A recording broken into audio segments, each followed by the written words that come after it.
Hi there. Welcome back to Haunting Veils. Today, we're diving into a tale of secrets, storms, and murder.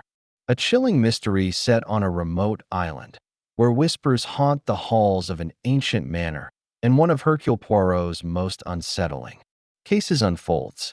This is The Whispering Isle, a Hercule Poirot mystery. Stay close. The truth lies beneath the silence.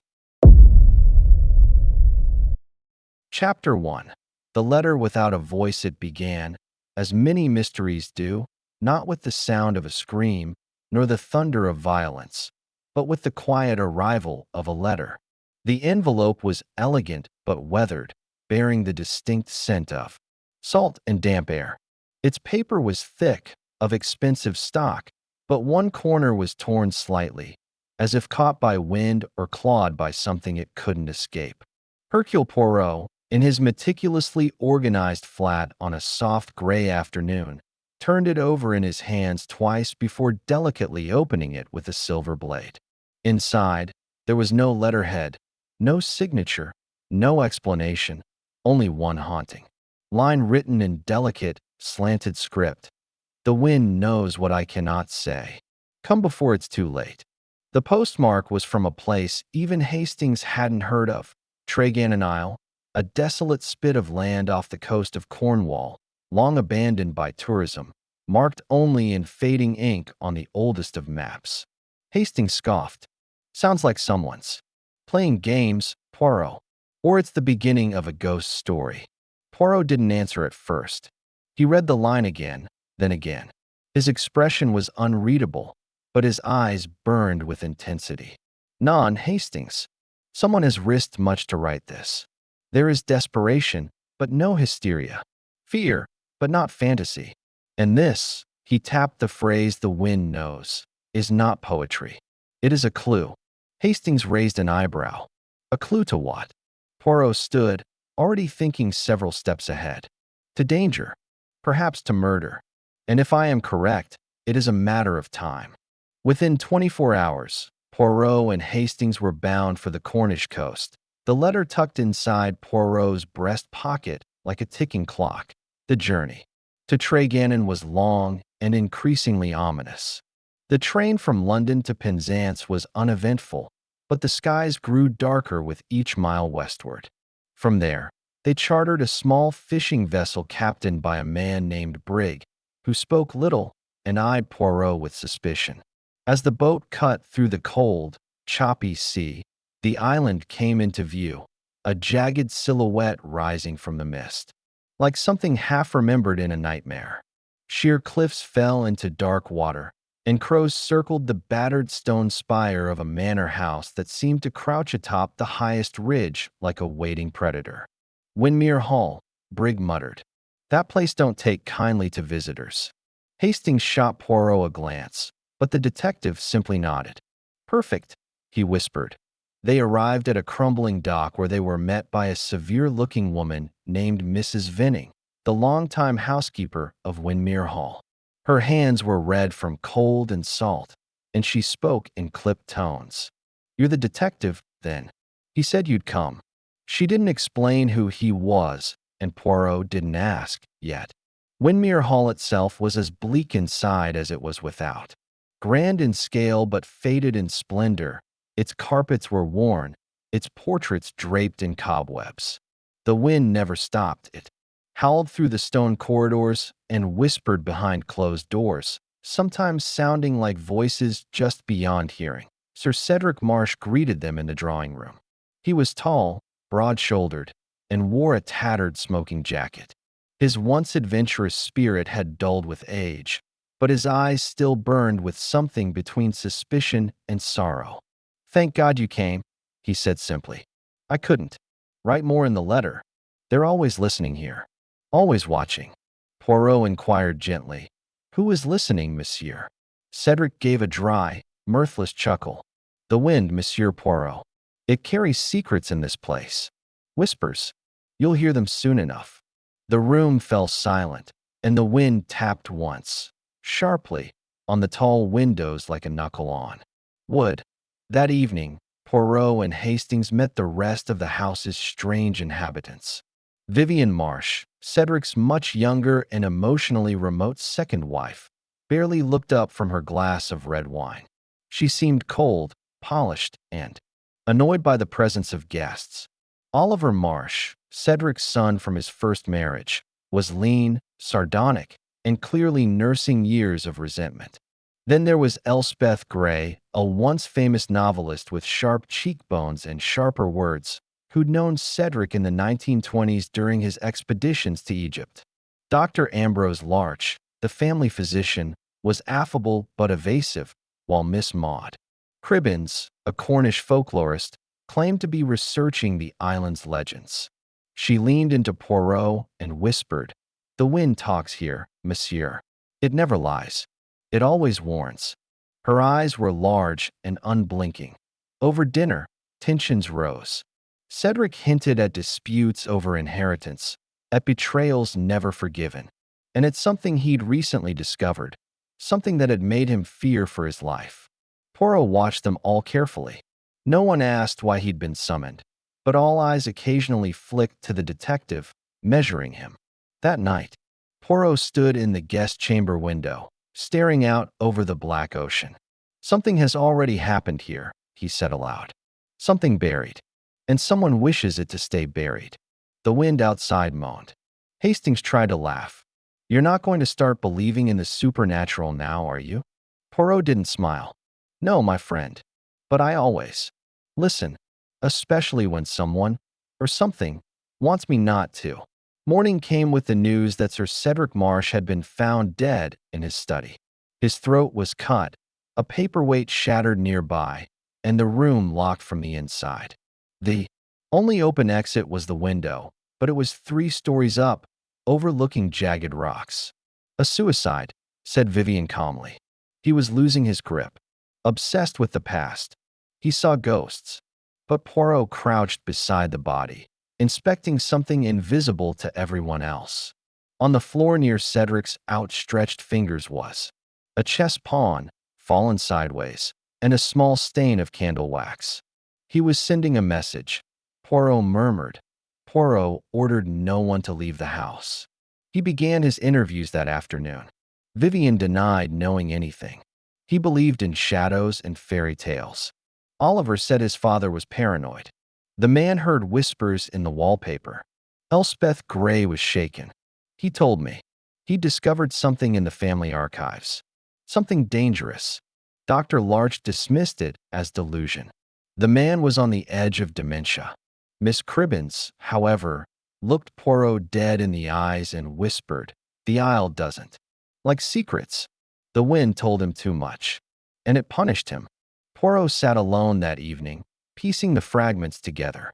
A locked room, a fallen pawn, a secret someone didn't want revealed.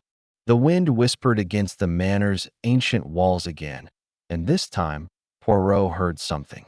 Not words, but a rhythm, a repetition, like tapping, like code. He stood suddenly and walked to Cedric's study again. There, he examined the bookshelf. It looked untouched, until he noticed one title had dust disturbed, Whispers of the Dead, Cornish Folklore. Behind the book, taped to the shelf, was a fragment of a will. Not just any will, a rewritten one. Cedric had changed it recently, and someone had found out. Poirot closed the book, eyes narrowing. This was no ghost. This was motive. Chapter 2. Arrival through the mist. The sea that surrounded Tregannon was not a place of sunlight and gentle surf. It was a writhing, gray mass, churned by winds that never rested, salted with the taste of old secrets and new storms. Even in daylight, a fog clung to the waters like a living thing, stretching out its cold fingers to anyone who dared approach the shore. When Hercule Poirot and Captain Hastings first arrived, they thought the mist would lift by midday. But days had passed, and the fog had remained. It did not roll in from the sea. It rose from the very bones of the island itself. And it whispered. Poirot, after ordering that no one leave Windermere Hall, retired to his chambers with purpose, not to rest, but to think. The murder of Sir Cedric Marsh, found in his locked study with a clean slit across his throat, presented the kind of puzzle that stirred Poirot's little gray cells to life. Suicide had been the whispered explanation, but Poirot had seen through that immediately. Sir Cedric had not died in despair. He had died in the act of resisting. That pawn, toppled deliberately beside his outstretched fingers, was no accident, and Poirot believed it was not a symbol of defeat, but defiance. Hastings had watched his friend pace the rug that night, hands clasped behind his back, murmuring under his breath about secrets, wills, and inheritance. He rewrote the will, Poirot finally said, and someone wanted to make sure it stayed buried. By morning, the tension within Windermere Hall had thickened like the fog outside. Poirot gathered the remaining residents in the drawing room, each now unnerved, each uncertain whether they were host or hostage. Vivian Marsh sat by the window, her sharp features half lit by the gray light. She smoked a cigarette in silence, her movements too calm. "You've asked us all to remain here, Monsieur Poirot," she said. "But I do hope you're not accusing any of us. Cedric, he was not well. Everyone knew it." Poirot gave her a small nod. "Ah, madam, but what everyone knows is so often shaped by what someone else wants them to believe." Elspeth Gray stood in the corner, arms wrapped around herself. She was visibly shaken, though her voice was even. "Cedric told me, the night before he died, that he had uncovered something in the old archives. He was afraid." Oliver, leaning with casual arrogance against the fireplace, scoffed. He was always afraid. Of shadows, of conspiracies, of his own bloody past. Don't romanticize him. Hastings glanced at Oliver with visible irritation, but Poirot remained expressionless. "And yet, Monsieur Oliver, your father's past seems to have loomed quite large in all your lives." Dr. Larch adjusted his wire-framed glasses and spoke with quiet certainty.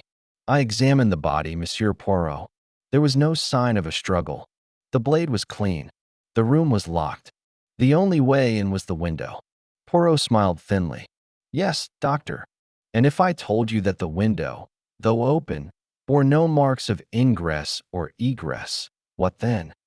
The physician said nothing.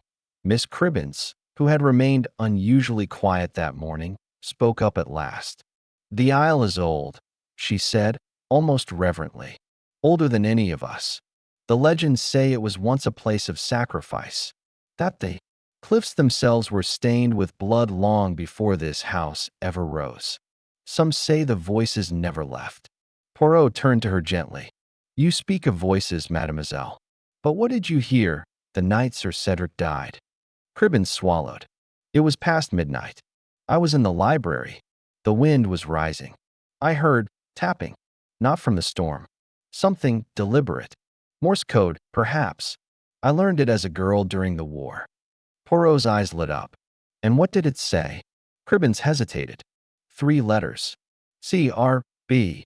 Poirot turned slowly and looked across the room. "Merci, mademoiselle. That is most helpful."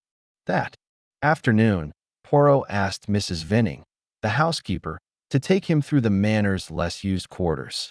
He walked the upper floor where faded portraits stared down from walls long untouched. Cedric Marsh's ancestors, explorers and scholars all, gazed with blank eyes at the narrow corridors they had built. Poirot paused before a door at the far end of a forgotten hall. "This one?" he asked. Mrs. Venning nodded reluctantly. "That was the late Lady Eleanor's sitting room. No one's used it in years. Sir Cedric had it locked." Poirot entered. The room smelled of age and something faintly metallic. Dust covered every surface. But on the writing desk, beneath a cloth, he found a small black notebook. He opened it. The final entry read, "Cedric found the map. He knows the vault exists. God help us." That night, as the wind screamed through the shutters and rain pounded the glass, Hastings confessed to Poirot that he had begun hearing strange things. "I know it sounds mad, Poirot, but last night I swear I heard someone speaking behind the walls. Not clearly, Just words. Bits of them. Poirot closed his eyes. You are not mad, mon ami. This house is full of sound. Echoes, passages, and perhaps more. Hastings shifted uncomfortably. Do you think Miss Cribbins was right? About the code? Poirot nodded. Yes, and I believe Cedric was trying to leave us a breadcrumb trail. The pawn, the wax, the Morse code. Each is a signal. But what do they point to? The next day, as rain made the cliffs impassable and the sea too wild for departure, Elspeth Gray was found unconscious at the base of the servants' staircase. Her arm was broken, her lip split. I slipped, she insisted. But Poirot was already examining the banister, where a faint smudge of blood, higher up than her fall would suggest, hinted at a struggle. He spoke softly. You were pushed. Someone wanted to silence you. By late afternoon, Poirot returned to Cedric's study and began examining the floorboards. He counted paces, aligned the bookshelf with the window, and tapped until he found a hollow space. Beneath a false panel, he uncovered a brass key. On its handle, the initials CRB, Cedric Reginald Blake, Poirot whispered. His birth name. And just beneath it, the year 1902, when the manor was expanded. Poirot rushed to the cellar. The manor's cellar was cold, dank, and poorly lit. Stone walls pressed inward, slick with condensation. But there, behind a stack of old trunks, Poirot found a narrow iron door. The key fit. Inside was a chamber barely large enough to stand in. Within it, a strongbox. Inside, an original will, dated 2 weeks prior. It left everything, not to Vivian, not to Oliver, not even to the estate, but to an orphanage on the mainland Cedric had funded in secret. And along with the will, photographs of Cedric in a hospital bed, pale and clearly dying. He had known. He had prepared. And he had hidden this so it would not be destroyed. Poirot returned upstairs, face grim. Cedric knew he would not live long. He feared someone would intercept his final act of justice. Hastings stared. Then whoever killed him must have found out about the change. Poirot nodded and acted swiftly, with precision, and without remorse. But as Poirot stood to speak to the others that evening, a new development cut through the gloom like a blade. Oliver Marsh had disappeared. Chapter 3. The vault beneath the house. The wind had teeth now. Sharp, biting, and ever-present.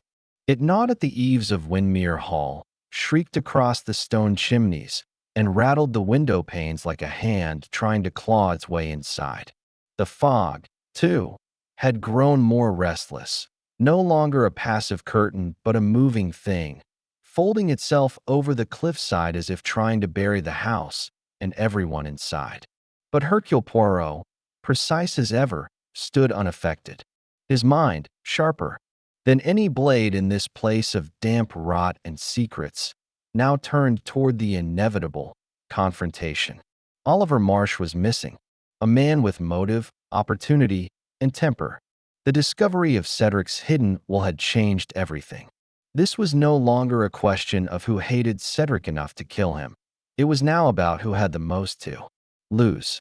And with every corridor Poirot walked, every uneasy look exchanged in the manor's hollow halls, the detective saw the mask of civility slipping, ever so slowly, from every face, after the scream that had alerted the household to Oliver's disappearance. Poirot moved swiftly. He examined Oliver's quarters first, noting the open window, its curtains flapping violently like warning flags in the wind, and the trail of scuffed mud beneath it. Poirot knelt beside the sill, lifting a small flake of dried moss clinging to the windowsill. He turned to Hastings, who stood behind him, visibly unnerved. He went willingly, Poirot murmured. No struggle. He climbed down. Why? Hastings asked. What would he possibly find out there? Poirot looked toward the distant cliffs, now swallowed by mist. Truth, he said, or perhaps something that only he believed to be truth. Guilt is a powerful motivator, mon ami. And without waiting for permission or company, Poirot wrapped his coat tightly around him, stepped into the wind, and followed the faint trail into the fog. The path led downhill, winding around twisted black trees and crumbling stone walls that marked what must have once been gardens, now choked with brambles and silence. The trail was sporadic, broken branches here, a smear of boot print there, but Poirot saw it. It led not to the sea, nor to the manor's main grounds, but toward the ruins of a chapel long abandoned. The old chapel of St. Rua, Miss Cribbins had called it, where the islanders once worshipped before the sea took the village. It stood alone now, half sunk into the cliffside, its stained glass windows shattered, its bell tower leaning like a drunk against the wind. Poirot pushed open the heavy door and stepped inside. The chapel's interior was darker than the fog outside. Cold air hung in stillness. The stone floor was cracked, and salt crystals bloomed between the bricks like strange white flowers. The altar was covered in dust and caked wax. A single candle sat near the edge, newly burned, the wick still black. And there, curled in a corner beside a collapsed pew, was Oliver Marsh. He looked up as Poirot entered, face pale, eyes rimmed with red. "You shouldn't be here," he whispered. "It's not safe." Poirot stepped closer. "You disappeared in the night, monsieur. That is never a wise move, especially after murder." Oliver shook his head. "I didn't kill him. I hated him, but I didn't kill him." "Then why flee?" Poirot asked. "Why hide here?" Oliver looked toward the back of the chapel. "Because I remembered something. Something I wasn't supposed to remember."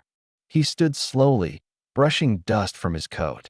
"When I was a child, my father brought me here once. Just once. He made me promise never to speak of it.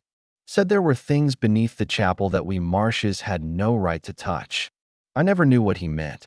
Until last night." Poirot followed Oliver to the broken altar. Behind it, almost invisible to the naked eye, was a trapdoor, a simple wooden slab with a rusted iron ring set into its center. Oliver lifted it slowly, and a cold, stale draft rose up like a buried breath. Poirot peered down into the dark. Stone steps led deep underground.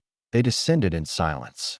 The narrow tunnel beneath the chapel was damp, its walls lined with skeletal remains of roots and centuries of decay. It opened into a large cavern, carved by hand and torched centuries earlier. Candles lined the wall in iron sconces, some burnt, others freshly replaced. At the far end of the chamber stood a second vault door, iron forged and marked with a crest, the Marsh family sigil, worn nearly to nothing. Oliver stepped back. He called it the judgment room, said it was older than the house. That it was, where secrets went to die. Poirot knelt by the door, brushing away decades of dust to reveal a mechanism, another lock, different from the one in Cedric's vault beneath Windermere Hall. "This requires a key," Poirot said, "but not one of brass." He removed from his pocket a ring of thin iron skeleton keys, each one catalogued from various doors throughout the manor. He inserted the oldest one he had. It turned with a protesting groan. The door swung open. Inside, the air was heavy with rot and the scent of candle soot. The chamber was circular, lined with ledgers, sealed boxes, and artifacts. At the center, a long stone table, like an altar or offering slab. On it, files, photographs, and a ledger. Poirot moved toward it slowly. What he found there turned the case sideways. The documents detailed illegal financial dealings, land sales made under false names, offshore transfers, and quiet acquisitions, all funneled through Windermere Hall. But they dated back further than Cedric's lifetime. The earliest records were from 1841. "This isn't just a secret," Poirot whispered. "It's a system, a machine, designed to hide Marsh family crimes over generations." And Cedric found it.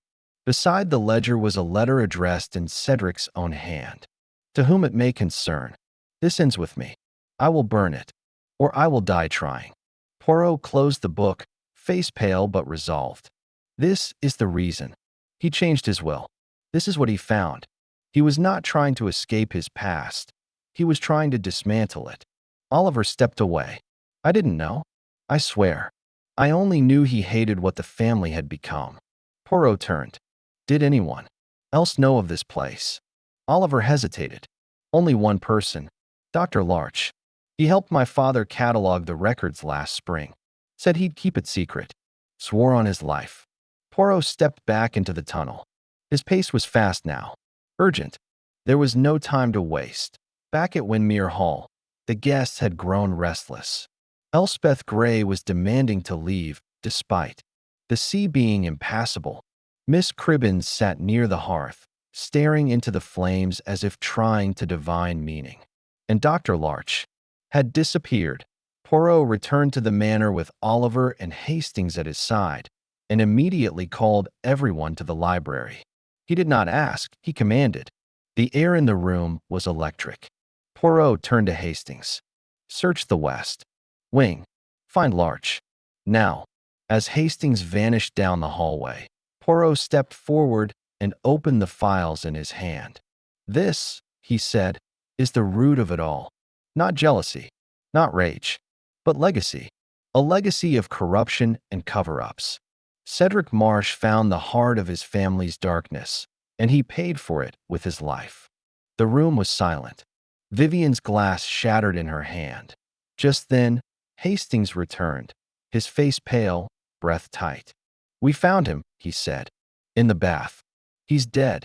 Poirot did not blink. Poison? Hastings nodded. No sign of struggle, just the smell of almonds. Cyanide. Poirot turned to the others. 2 dead men. One truth. Cedric tried to erase the sins of his house. Larch tried to silence him. And now someone else is still trying to keep the vault closed. But it is too late. The wind rose again. And outside, the sea screamed against the rocks like a thing denied. Chapter 4. Whispers in the blood. The storm battered Windermere Hall with a renewed fury, shaking the stone bones of the ancient estate as if nature itself had grown impatient with the secrets hidden within its walls. Rain struck the windows like thrown gravel, and the old trees groaned under the weight of the wind. Within the manor, the once grand corridors were now echoing chambers of tension, every whisper a potential confession, every glance a veiled threat. The fog outside, which once merely obscured the island's edges, now felt alive, pressing against the windows, seeping beneath doors, thick and unrelenting, like the very breath of the isle trying to choke the truth into silence. But Hercule Poirot would not allow it. With the death of Dr. Larch, murdered in silence, likely by his own hand after being unmasked or cornered, Poirot's suspicions crystallized. This was no longer a mystery confined to inheritance or revenge. It was now something older, deeper. The death of Sir Cedric Marsh had only been the first act of a long-buried play, and the curtain was far from closing. Poirot returned to Cedric's private study, the scene of the initial murder, and stood silently before the crime scene once more. The blood had been cleaned, the carpets aired, and yet the scent of death still lingered beneath the floorboards like an odor only Poirot's mind could detect. He moved through the room deliberately, each step echoing in his head with the weight of what he had come to understand. The white pawn, that singular piece placed near the dead man's hand, was no careless gesture. It was a message, a warning, not about defeat, but about sacrifice. Someone had decided Cedric would be sacrificed to preserve something far larger than money or property. A secret, and if Poirot was right, that same someone had now silenced Larch for knowing too much. But who else had been part of the cover-up? The list was growing shorter. He turned to the oil portrait above the hearth. Cedric Marsh, his face painted in younger years, with Eleanor at his side, his first wife, whose tragic suicide by drowning decades prior had shaped the family's trajectory in more ways than any would openly admit. Poirot studied her face. There was something behind the softness, something unread yet determined in her painted eyes. She had known something, and someone had silenced her for it. Poirot crossed to the family archive tucked in the library and retrieved her death report, signed in a familiar hand, Dr. Ambrose Larch. The entry was brief. Died from drowning during an episode of sleepwalking. No autopsy deemed necessary. It had always sounded strange, but now it read like fiction. Eleanor's body had been discovered not on the beach, but at the base of the cliffs, near the old chapel. And even stranger, Cedric had never once spoken of her publicly again after her death. Her name had become a ghost in Windermere Hall, her room sealed, her belongings untouched. It was not grief that had driven Cedric to silence. It was guilt. Poirot returned to the others with his discovery, his footsteps brisk despite the creaking floor beneath him. In the library, Hastings was keeping vigil over the remaining guests. Elspeth sat withdrawn, her eyes heavy with secrets she hadn't yet given voice to. Vivian stood near the fireplace, her usual veneer of control cracking in the flickering light.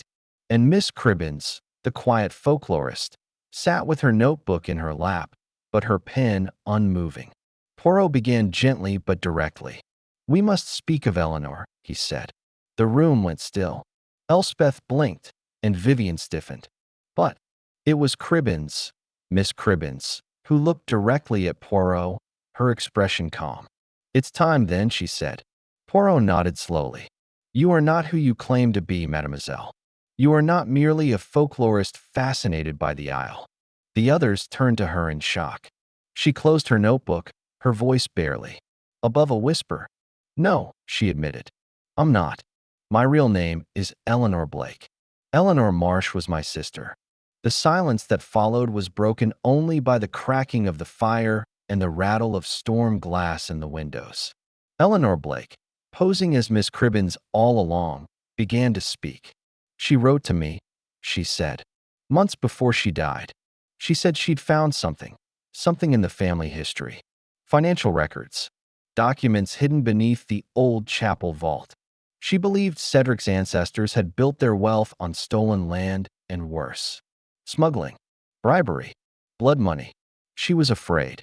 Her voice cracked but didn't break. She said Cedric had changed, that he no longer wanted the truth buried, that he was considering exposing it. Then she stopped writing.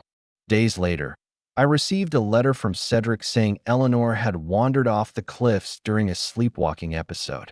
It wasn't like her. She was careful. She was logical. She had been sober for years. It didn't make sense. Poirot stepped forward. "And you came here," he said, "not just for folklore, but for truth." She nodded. "I changed my name. Disappeared. I stayed on the Isle undercover. Studied its history. Waited for someone else to stumble across what she did." Vivian stood sharply. "This is madness," she snapped. "How do we know she's telling the truth?" Poirot stepped between them. "Because Eleanor Marsh did not walk off that cliff," he said softly. "She was pushed." Now visibly shaken, Elspeth Gray finally spoke. "She told me about the ledger," she whispered. I helped her look. I didn't believe it at first. Cedric always brushed it off, said it was his family's burden. But then she vanished, and no one asked questions. We were all just expected to move on. Poirot turned his gaze toward Vivian, who now clutched the back of her chair tightly. "And you, madam?" he asked. "Did Cedric ever tell you what Eleanor had found?" Vivian's lips parted, but no words came. She looked at Poirot with a strange expression, not quite guilt, not quite fear. "He said he wanted to fix things," she whispered finally. "Said he was rewriting the will. I didn't know the details. He just wouldn't stop talking about redemption. It terrified me, like he was planning his own funeral." Poirot circled the room slowly. "Then let me tell you all what Cedric discovered." He opened the leather-bound ledger he had taken from the vault beneath the chapel, the one buried so deep no one would find it by chance. The Marsh family built Windermere Hall using funds funneled through land seizures and illegal trade. They bribed officials, manipulated records, and even exiled their own blood to maintain silence. Cedric found the books. He found the vault, and he realized the name he had inherited was poisoned. He paused. so he decided to burn the tree at the root. The revised will left every asset to an orphanage, bypassing the family entirely. He believed it was the only way to cleanse the name. And someone here could not allow that. The group exchanged fearful glances. Poirot continued. Dr. Larch helped Cedric catalog the truth. But Larch, too, had secrets. He signed Eleanor's death report without question. He lied to police. And after Cedric died, Larch became nervous. He feared exposure. So someone removed him, poisoned him. But I do not believe Larch took his own life. I believe he was murdered. Because he was not the true doctor. Gasps erupted across the room. Poirot held up a photograph retrieved from Cedric's safe, an old image of Cedric and the real Ambrose Larch at university. The man we knew as Dr. Larch was not him. His credentials never existed. The man who posed as Larch was Richard Blythe, Cedric's disgraced cousin, exiled years ago for embezzlement. Poirot raised his voice. He returned under false identity. He knew Cedric would never forgive him, so he forged a new persona. He ingratiated himself back into the household. He watched, waited, and when Cedric discovered the truth and prepared to destroy the Marsh legacy, Richard struck.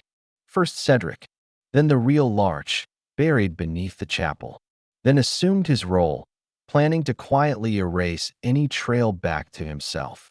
Poirot stepped back, but he left one piece behind, the pawn, a symbol of his first move, and his last mistake.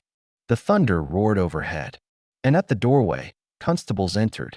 In their grip, Richard Blythe, disheveled, silent, exposed. The others watched in stunned horror as the man they had trusted revealed his true face. Poirot looked at him one last time. You tried to bury truth in stone and silence, he said. But some secret screamed to be heard.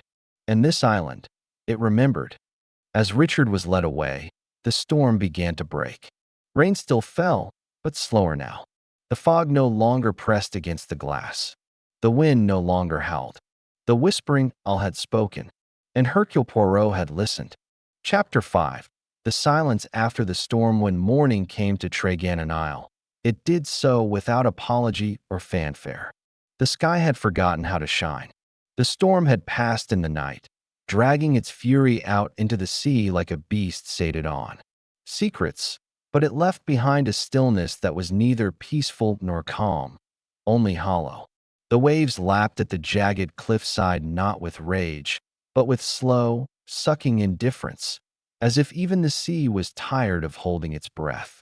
The wind that had screamed through the trees and rattled the bones of Windmere Hall now blew only in low sighs, touching the eaves and windows like a memory too exhausted to haunt. The grand old manor, scarred now by more than time, stood in silence. The house had known deaths before, but never like this. Never two murders, never betrayal from within its own walls, and never had the walls themselves become evidence. But inside, Hercule Poirot walked slowly through the house, not with the posture of a man victorious, but with the burden of knowing that even truth, when uncovered, leaves a trail of ghosts. He passed portraits that no longer seemed proud, rooms where lies had been buried and voices raised, and staircases where footsteps now echoed only into emptiness. The storm had washed the blood away, but not the weight. And for Poirot, the real story had never been about a murder in isolation.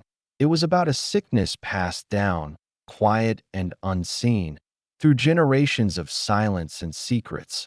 Richard Blythe had been taken away at dawn, not by violence, but with the quiet obedience of a man who knew it was over. The impostor who had once been Cedric's cousin and then, in stolen skin, Dr. Larch, had slipped back into anonymity the moment his true name was spoken aloud. No longer a man with masks, he had simply folded inward, a shadow retreating into its source. He gave no resistance, no statements, only a final phrase as he was led out of the manor's doors, past the sea-stained stones and fog-drenched hedgerows. It should have been mine.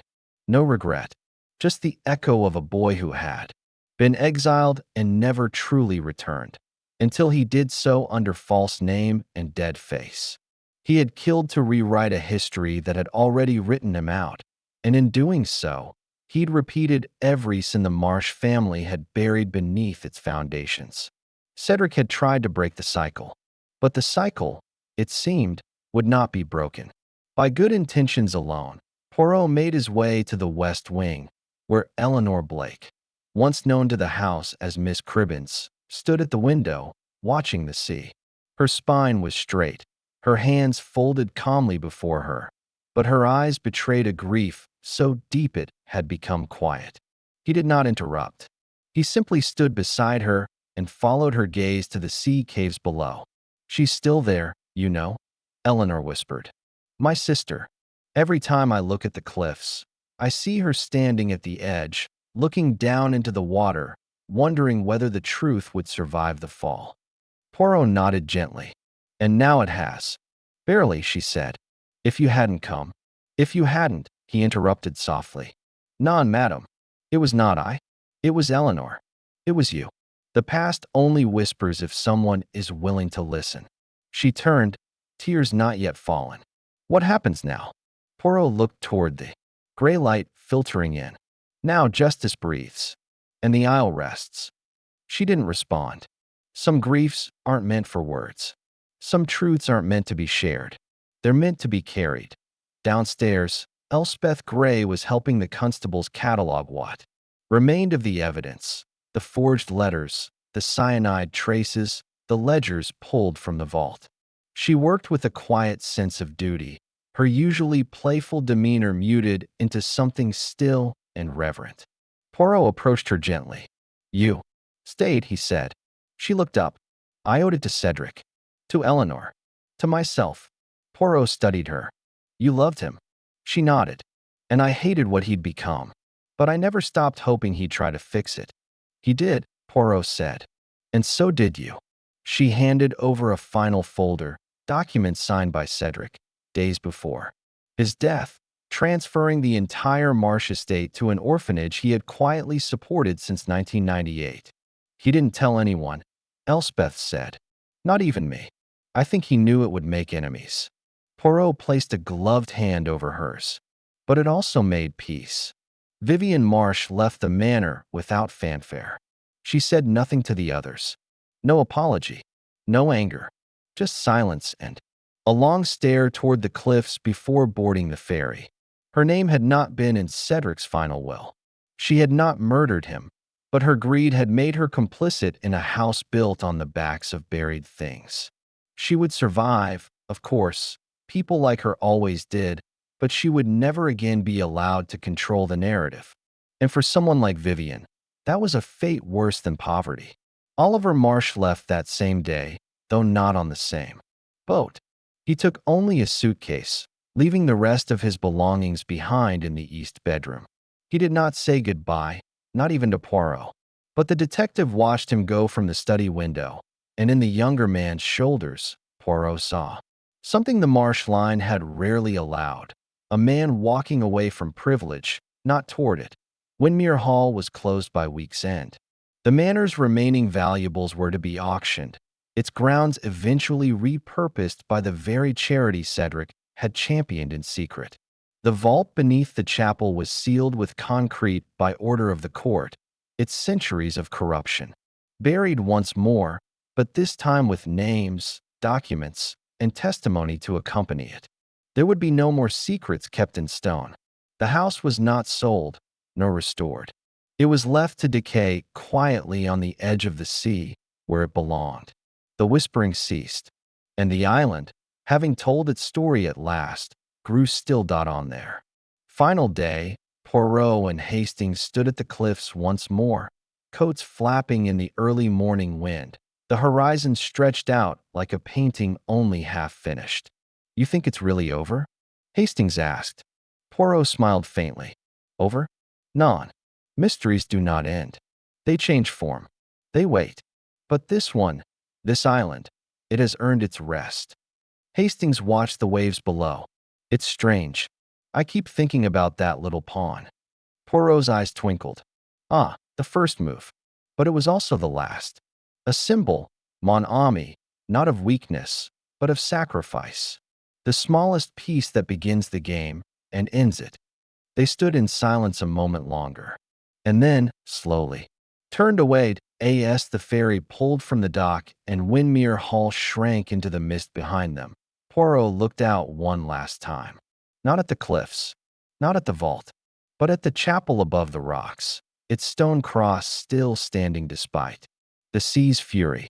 He nodded once, and then, as if speaking to the island itself, he whispered, "Let the dead rest now." And if this story moved you, if you felt the sea's breath in your bones, if you listened as the isle whispered its secrets through fog and silence, then don't let the mystery end here. Like this video, share it with fellow lovers of crime, suspense, and truth. And subscribe to this channel for more chilling tales and brilliant investigations. Because here, justice always listens, and every story, no matter how old, waits to be heard again.